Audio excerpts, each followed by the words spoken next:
I'm just making two brief statements this morning.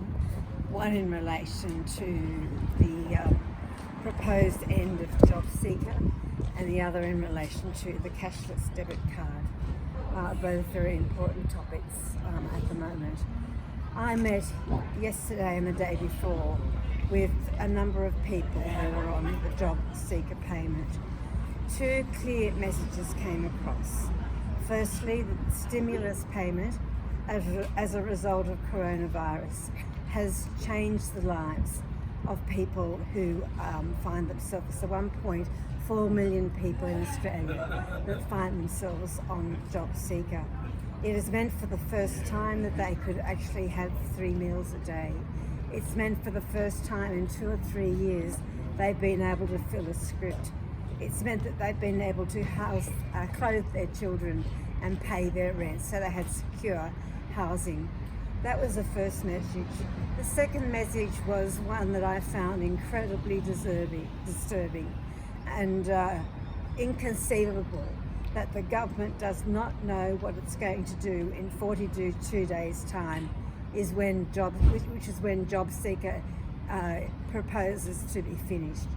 People on JobSeeker are incredibly anxious, they're worried, they're disturbed by the fact that they have no idea where their lives will be in 42 days' time. They don't know whether they'll be thrown back into abject poverty. And it's not like it's just Labor saying that there should be a permanent increase to JobSeeker. It's Philip Lowe, it's ACOS, it's the BCA, it's Barnaby Joyce, it's John Howard, and the list goes on. I have met, as I said, directly with people who are on JobSeeker, and they are the two strong messages that I took from my discussions.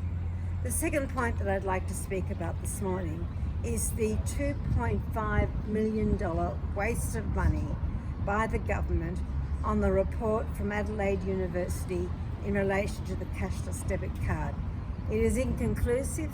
It basically says, if you can draw anything from it, that people are ashamed and embarrassed to be on the card. Now, the remarkable thing about this is that the minister, it's ostrich policy, put your head in the sand.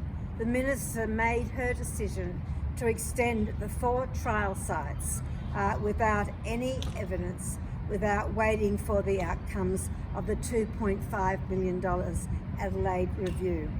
Labor's position is consistent, and that is that we do not believe there should be mandatory universal application of a cashless debit card because people are on Centrelink benefits. And we do not believe that there should be any further extension of the trial sites. The $2.5 million Adelaide University review tells us nothing, and it is a complete waste of money and waste of time that the government didn't even wait for it to make their decisions in relation to the cashless debit card and the extension of the 4 trial sites.